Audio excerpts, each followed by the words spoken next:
Le soleil s'élevait lentement, projetant une lumière dorée sur le parc. C'était notre rituel du matin. À moi, Thomas, et à elle, Madeleine. Chaque jour depuis 5 ans, nous nous retrouvions au même banc, près du lac, pour débuter notre promenade. Madeleine avait 65 ans, mais il émanait d'elle une vitalité que peu de jeunes pouvaient égaler.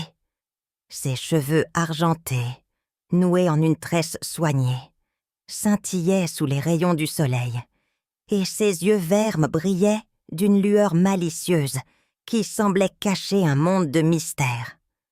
Moi, j'avais 47 ans. Divorcée, un peu perdue, je m'étais réfugiée dans ces balades pour échapper à la monotonie. Madeleine était arrivée dans ma vie de manière inattendue.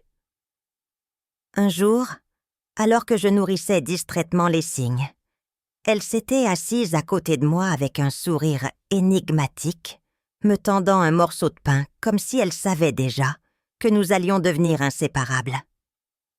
Ce matin-là, elle portait une veste beige élégante et des chaussures de randonnée usées qui trahissaient son amour pour les longues marches. « Thomas, tu as une mine affreuse !» lança-t-elle en riant doucement. « Pas assez de sommeil ou trop de pensées tourmentées ?» Je ris, baissant les yeux. Madeleine avait ce don rare de lire les émotions cachées derrière mes silences. « Peut-être un peu des deux, » répondis-je. Nous avions à peine marché quelques mètres qu'elle s'arrêta brusquement, posant sa main sur mon bras. Son regard, habituellement pétillant, s'assombrit. « Aujourd'hui, j'ai envie de te montrer un endroit spécial. » Son ton n'invitait pas à la discussion. Intriguée, je la suivis alors qu'elle s'engageait sur un sentier que je n'avais jamais remarqué. Les arbres formaient une voûte naturelle au-dessus de nos têtes, et le silence était seulement troublé par le bruissement des feuilles sous nos pas. Madeleine ralentit lorsqu'une clairière apparut devant nous. En son centre, un vieux banc de pierre semblait avoir été abandonné par le temps. Elle s'assit, tapotant la place à côté d'elle. « C'est ici que je venais avec Jacques », murmura-t-elle, une mélancolie inattendue dans sa voix.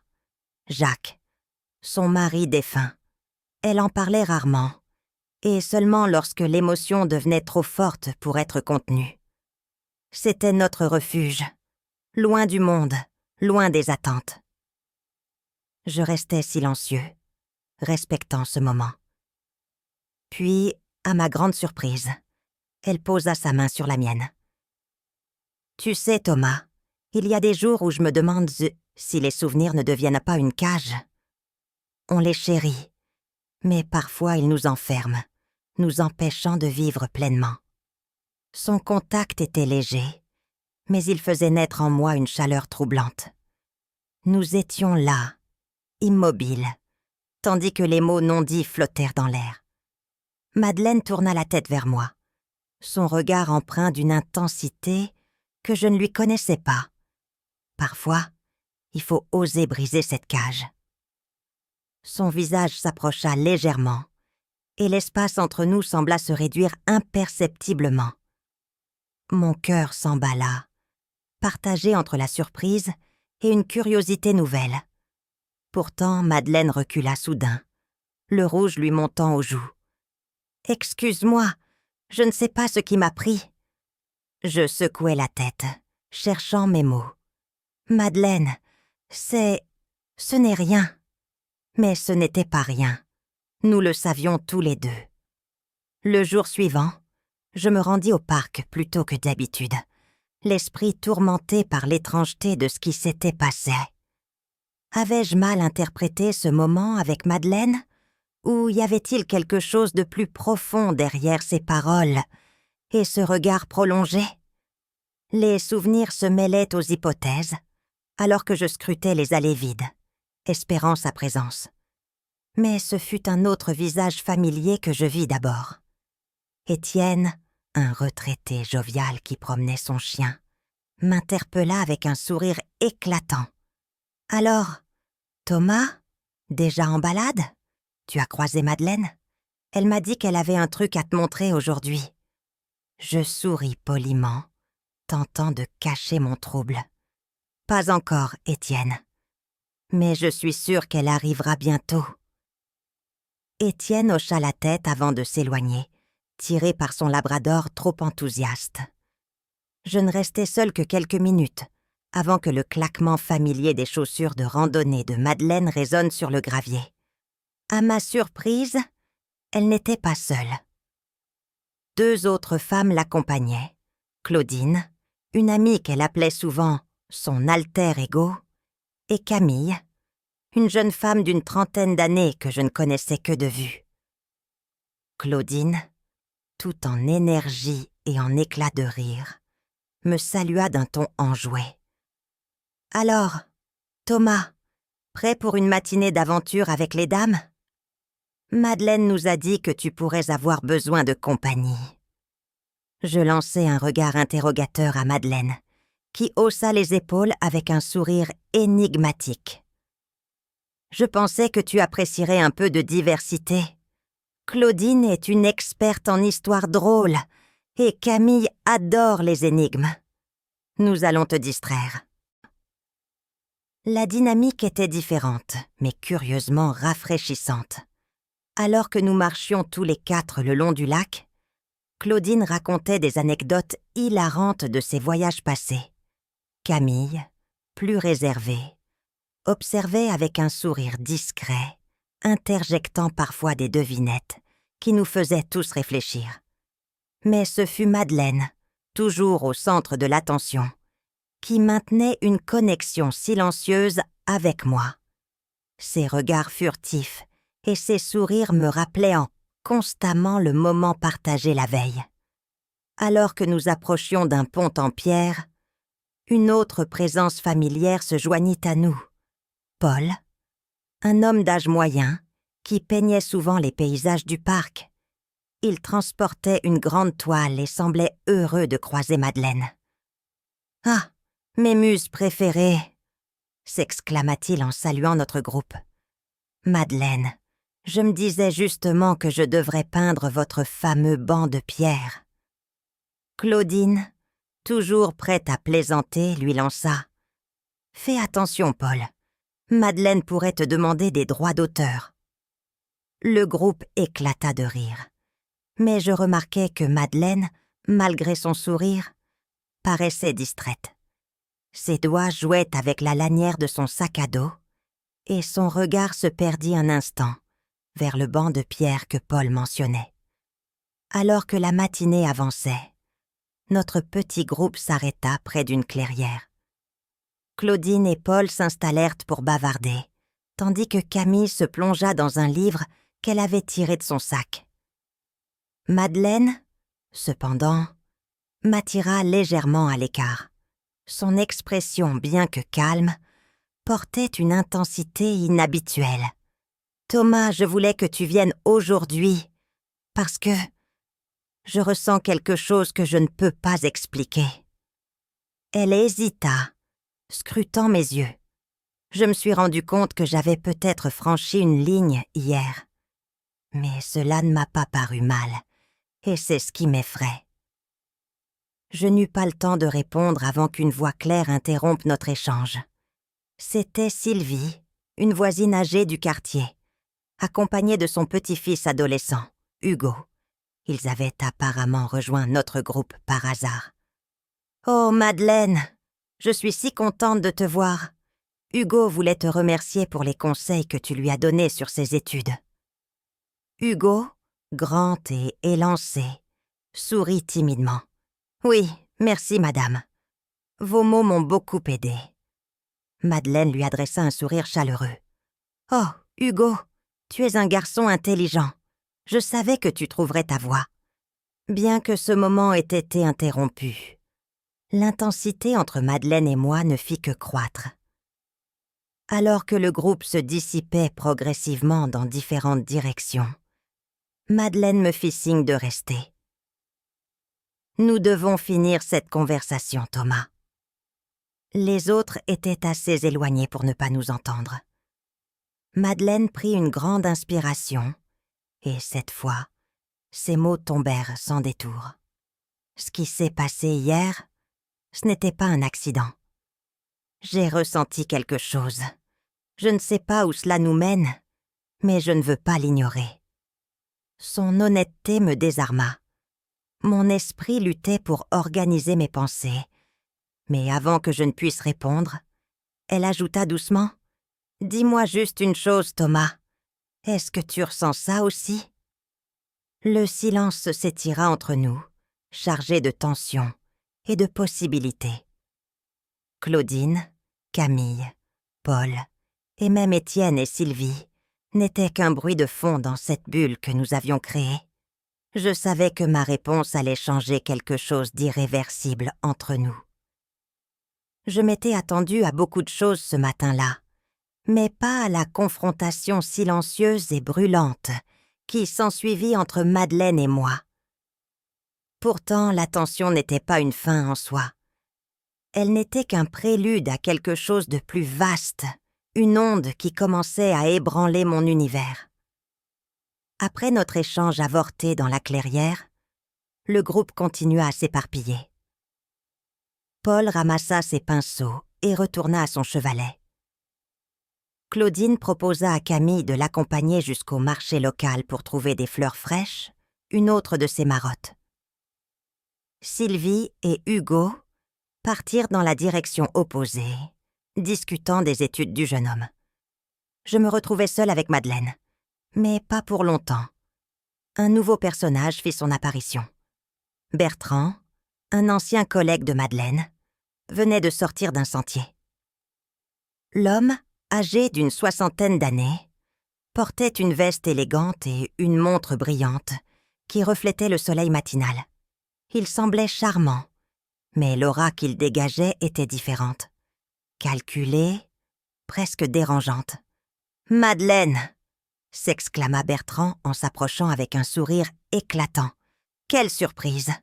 Toujours en bonne compagnie, à ce que je vois. » Madeleine leva les yeux au ciel avec une exaspération à peine dissimulée. « Bertrand, toujours aussi théâtral, qu'est-ce qui t'amène ici ?» Il ignora la pointe dans sa voix et se tourna vers moi, tendant une main ferme.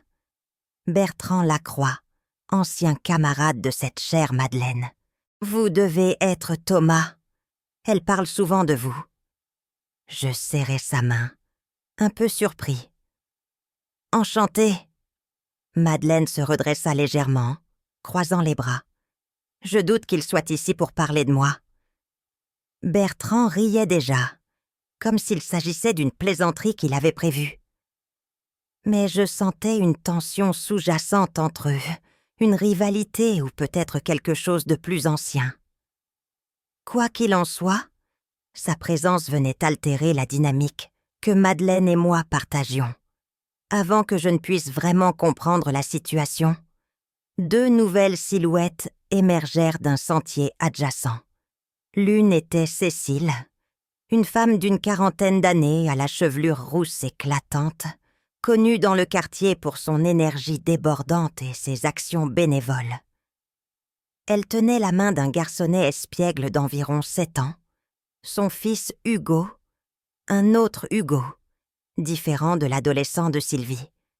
Cécile et Madeleine avaient souvent échangé des recettes et des conseils sur la vie en général, et leur amitié débordait de complicité. « Madeleine, Bertrand, et... vous êtes Thomas, c'est ça ?» lança-t-elle joyeusement, avant de désigner son fils. Hugo voulait absolument vous montrer le scarabée qu'il a trouvé. Hugo, enthousiaste, me tendit une petite boîte transparente. Le scarabée, aussi minuscule que fascinant, grimpait sur une brindille, comme s'il avait conscience d'être admiré. Je souris et complimentais le garçon sur son trésor, tandis que Bertrand jetait des regards curieux entre Madeleine et moi. Alors que le groupe grandissait, un autre couple arriva, Denise et Jacques, des amis proches de Madeleine, avec qui elle avait souvent partagé des repas. Jacques, un homme grand et imposant, était l'opposé de Denise, une femme menue et discrète. Tous deux formaient un équilibre parfait dans leur personnalité. « Ah, quelle réunion !» s'écria Jacques en arrivant avec un panier rempli de fruits frais. « Madeleine, c'est toujours toi qui réussis à rassembler tout le monde. » Madeleine esquissa un sourire en coin, mais son attention restait étrangement centrée sur moi, même si elle semblait éviter mon regard. Il était évident que quelque chose bouillonnait sous la surface, et la présence de ces nombreux visages familiers n'était qu'une distraction temporaire. Le groupe continua à marcher ensemble pendant un moment. Bertrand, toujours désireux de dominer la conversation, racontait une histoire élaborée sur un voyage à Rome, bien que l'attention de la plupart se dispersât.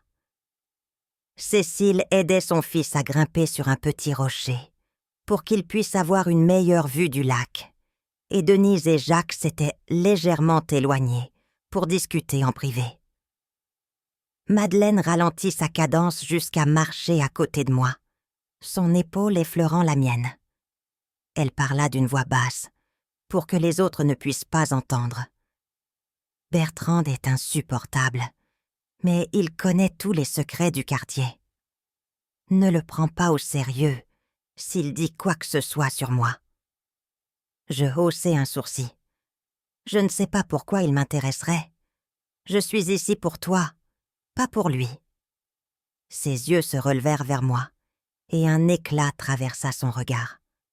Pour un instant fugace, tout le reste, les amis, les bavardages, les distractions, sembla s'évanouir. Mais comme si le destin lui-même cherchait à retarder cette confrontation inévitable, un nouvel élément fit irruption dans la scène. Ludovic, un jeune musicien qui jouait souvent dans le parc, s'installa sur un banc à proximité et commença à jouer une mélodie douce au violon. Sa musique flotta dans l'air, capturant l'attention de tous. Même Bertrand, toujours avide de paroles, se tut pour écouter.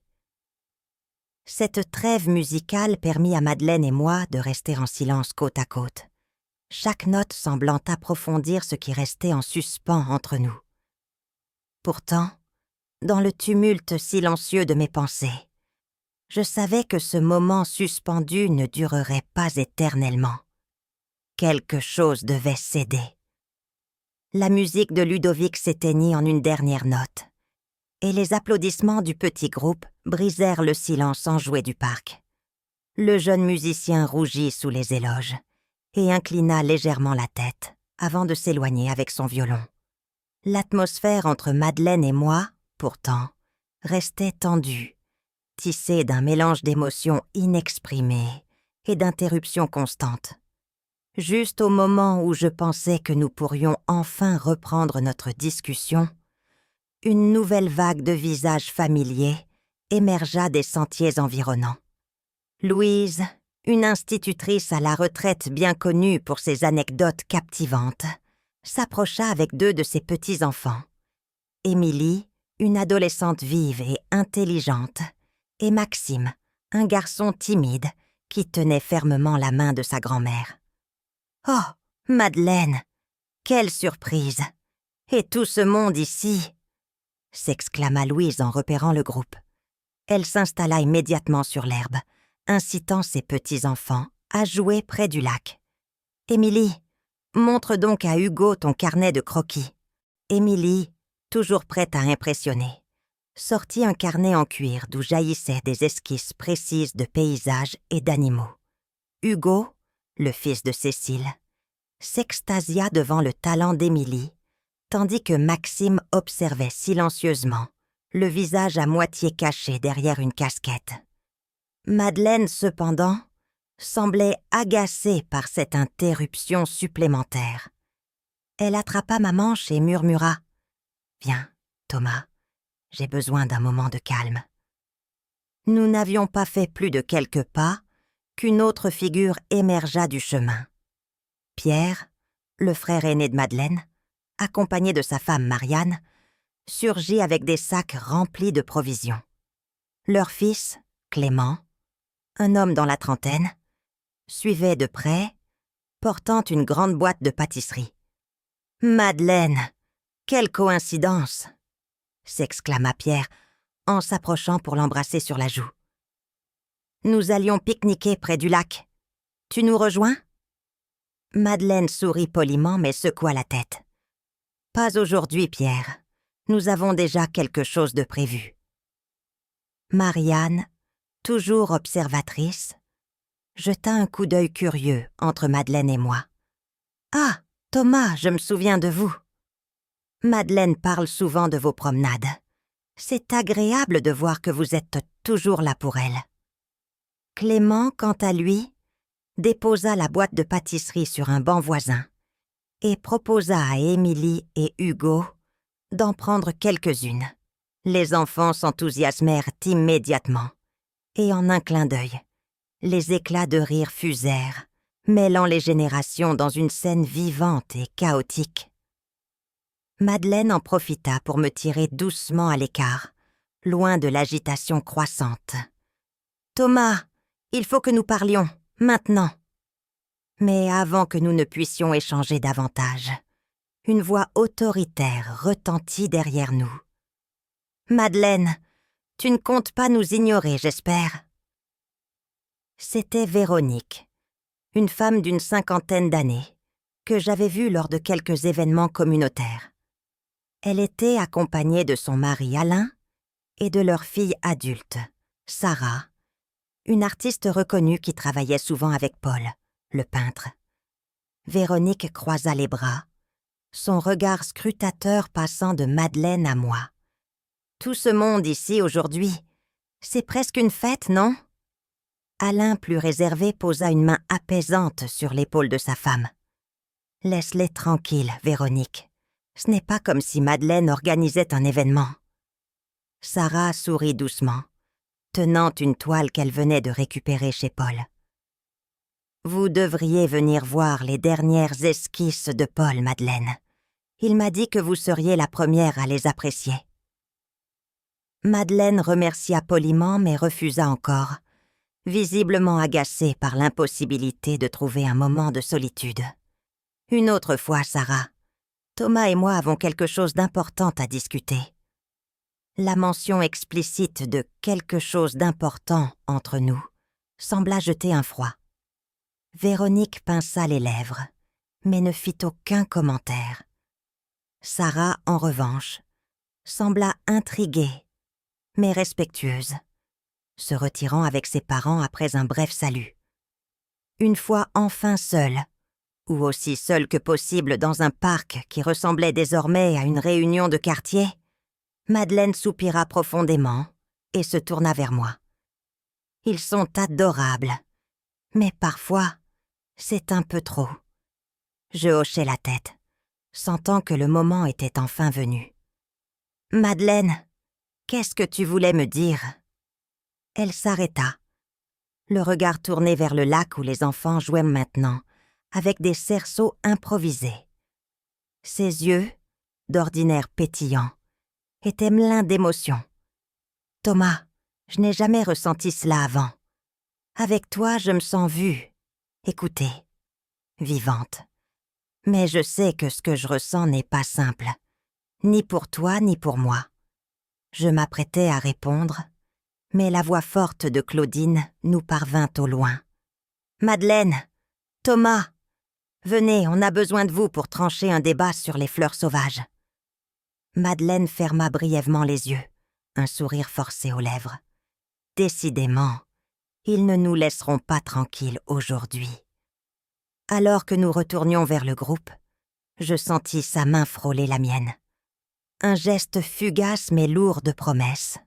Les regards échangés avec Madeleine portaient plus de questions que de réponses, et je savais qu'à la fin de cette journée, une ligne invisible serait peut-être franchie.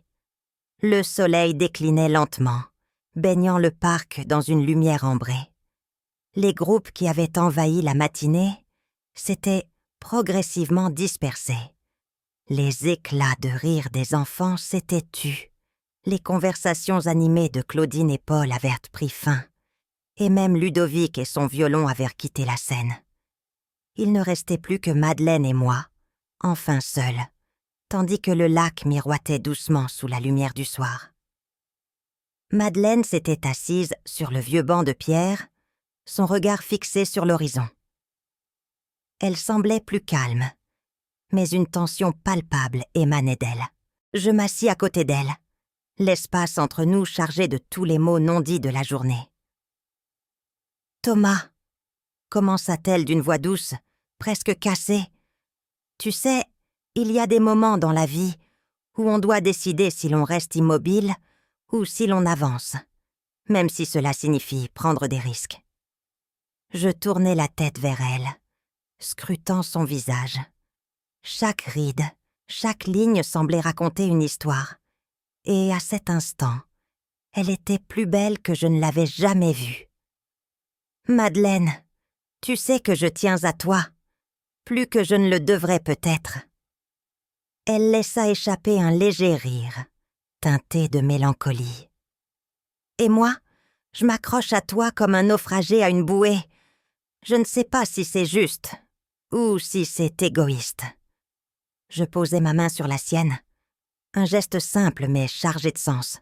« Ce n'est pas égoïste, Madeleine. Ce que nous avons, c'est réel, et peu importe ce que pensent les autres. » Elle tourna enfin la tête vers moi, ses yeux brillants d'une émotion contenue. « Alors qu'est-ce qu'on fait, Thomas? On continue à marcher dans ce parc, à partager des regards et des mots qui veulent tout dire, sans jamais être prononcés?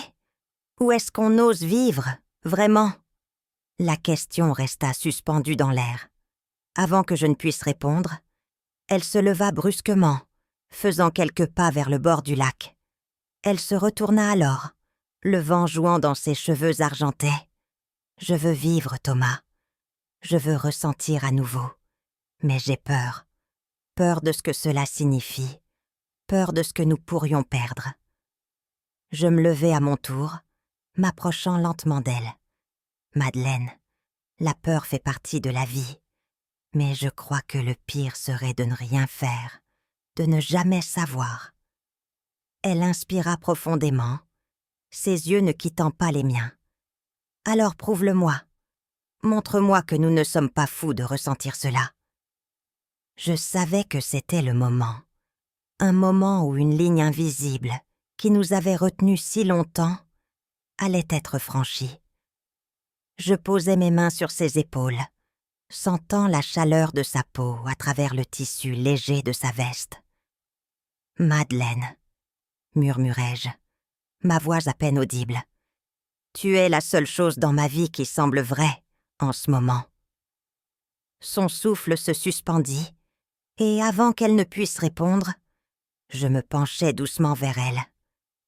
Nos lèvres se rencontrèrent dans un baiser à la fois hésitant et chargé d'émotion. C'était un mélange de tendresse et de passion, comme si tout ce que nous avions retenu éclatait enfin. Certaines mes mains trouvèrent leur place sur ma poitrine, et elle répondit à mon baiser avec une intensité qui me surprit. Lorsque nous nous séparâmes, à bout de souffle, elle me regarda avec un mélange d'émerveillement et de peur. « Thomas, qu'est-ce qu'on fait ?»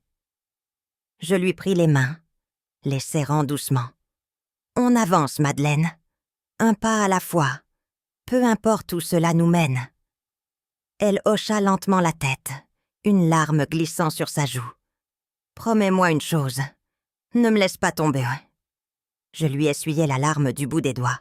« Je te le promets. » Le crépuscule s'approchait, et nous restâmes là, enlacés, pendant ce qui sembla une éternité.